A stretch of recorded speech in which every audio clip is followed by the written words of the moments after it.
it's me again. I'm Lena and I'm from the Healthcare Landscape Group. In this video, I'll be talking about self-monitoring and home health tracking. Now, what am I going to exactly talk about in this video?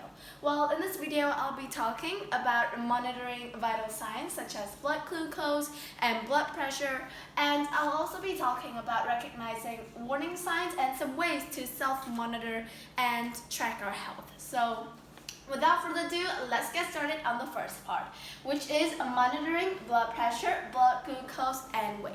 Now, as you can see here, I have made a table of the three main things that I'm going to talk about. So basically, we have blood pressure, we have blood glucose, and we have weight. So as you can see on this table here, we have some methods, the preparations and steps, and also tips. So what are some preparations that we can do to measure our blood pressure?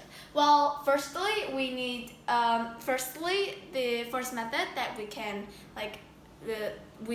do to measure our blood pressure is using the upper arm cuff. So the cuff that you basically see, it could be like pumping, like the pumps, the traditional pumps, or the machines that help us to measure that thing, so that blood pressure, and we can do it at home without having any knowledge, any deep knowledge on measuring blood pressure. We just look at the numbers, and then we can see the numbers and know what our blood pressure is. So to have a better look, we can see here.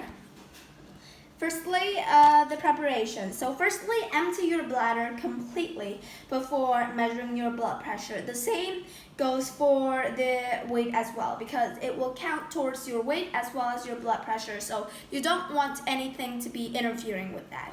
Also, rest quietly for 5 minutes so your blood pressure and so your heart rate slows down and it goes to that consistent rate. And also avoid caffeine, smoking, or intense exercise for 30 minutes before measuring your blood pressure, because again, you want your heart rate to slow down and it to be consistent at your normal level. And then some steps. Firstly, sit straight with your back supported and feet flat on the ground. Then position your bare upper arm on the flat surface of the heart level, and then secure the cuff 1 inch above the elbow band. So 1 inch before the elbow band is basically, this is my elbow, right? So this is basically my elbow.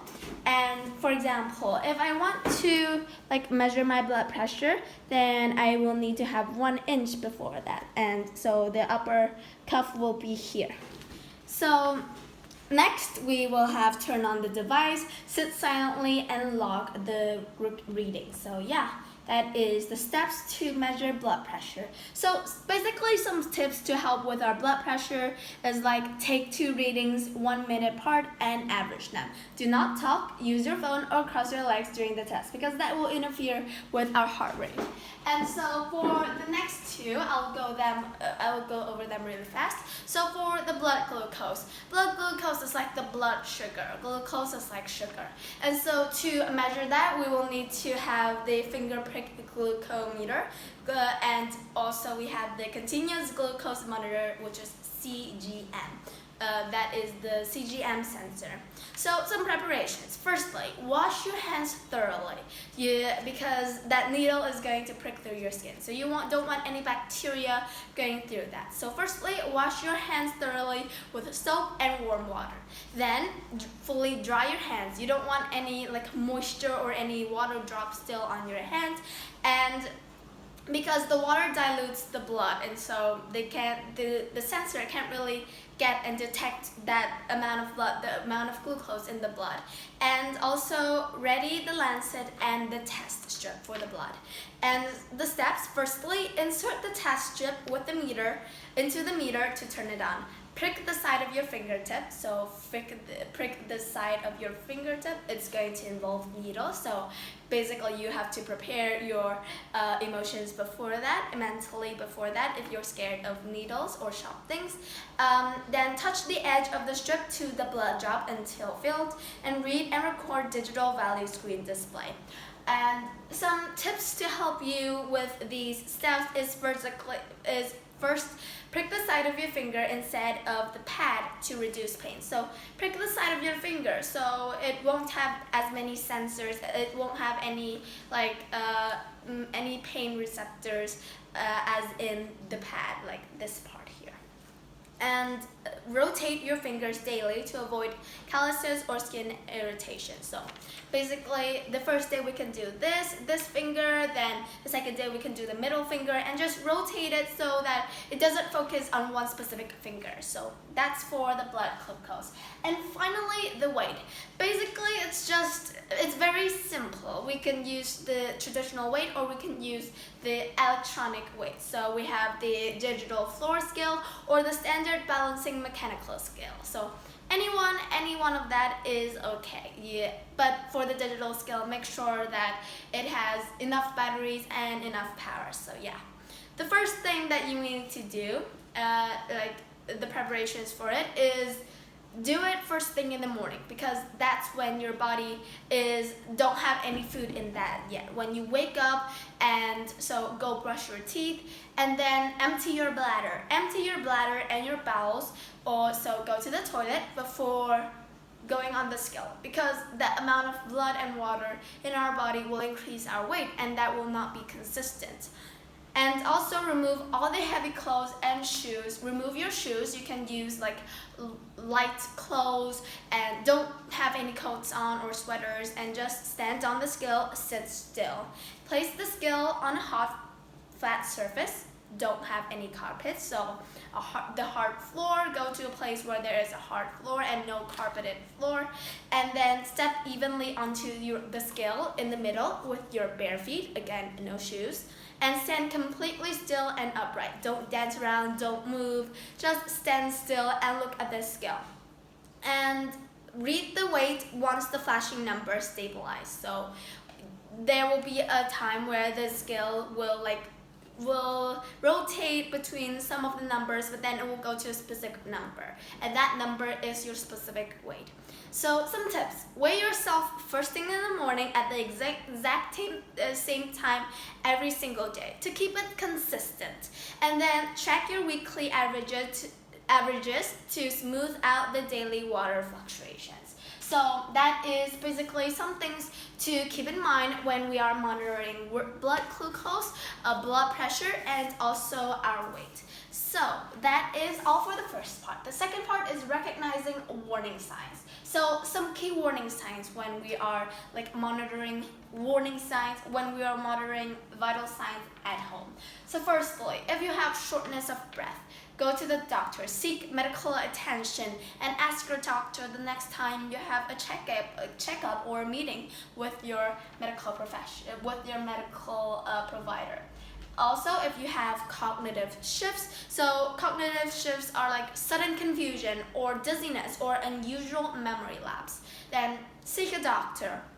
And then some behavioral changes as well. So if you have increased anxiety, or you are easily irritated, or you don't want to do daily tasks, like withdrawal from daily tasks, then you should also seek medical attention, because that is some key warning signs we need to look for. And finally, physical decline. So for example, you are going your day completely fine, and then suddenly one day you feel like you don't feel that well, and there will be reduced mobility, and you can't do the same task that you do every day really good, and you don't feel like eating, there are changes in eating habits, or there's sudden fatigue, then those are some key warning signs to look for the next time. Then you will need to put that in a journal, and then the next time that you go to a doctor, you will remember that, and then ask your doctor, what is happening to me, and also what are some ways that I could enhance and improve those things. Some key vitals to check, again, is blood pressure, heart rate, your oxygen saturation, or SpO2, and there's also body temperature and weight. So those are the 5 main key things that we need to look for every single day, like the key vitals to track. And we don't need to go to the doctor every single day to track, and we can just track it at home. So the last part is the ways to self-monitor. Now, there are two main ways that I will talk about in this video on the ways to self-monitor and track our health at home.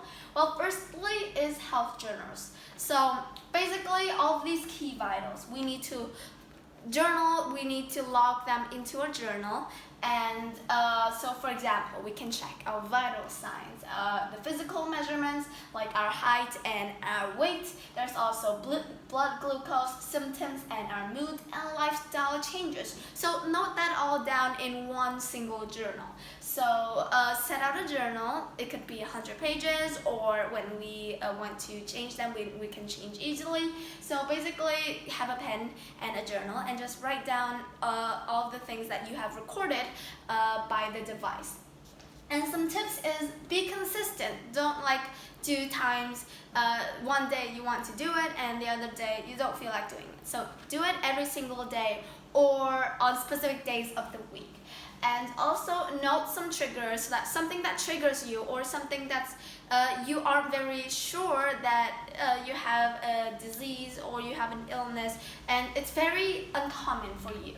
And then we also have some wearable devices. So for example, you have an Apple Watch or a watch that could help track your heart rate and your rhythm, your sleep stages, your blood oxygen, and your daily activity. So that watch is really helpful, but you need to check again with other professional devices and devices that are used specifically for that to check again if that is true. And some tips for accuracy is make sure that it has a snug fit on your wrist or anywhere on your body that you want to measure. And also clean your skin and also use it consistently. Now, you've known that throughout this video I've used the word consistent a lot. Now, the reason that I emphasize on that is that consistency is very, very important when we are tracking our health, because if we do it one day we want to do it and the other day we don't want to do it, or we do it different times of the day, then it won't be that exact, that precise. The measurements won't be that precise, and that will affect, for example, our medications or the treatment that the doctor plans for us. So consistency is key. And I will talk about that and why it affects our health when we are tracking our health, why consistency is important when tracking our health in my writing. So to sum up this video, I have a fun fact about Benjamin Franklin. So did you know that self-tracking is not modern? Well, in the 18th century, Benjamin Franklin famously tracked 13 personal virtues in a daily chart. So basically he tracked some of the things that we have talked about in this video. And so that is one fun fact that I have for my main work. I hope that you learned something new from this video or just review some of the things that you have learned. Thank you again for listening, and I hope to see you soon. Goodbye!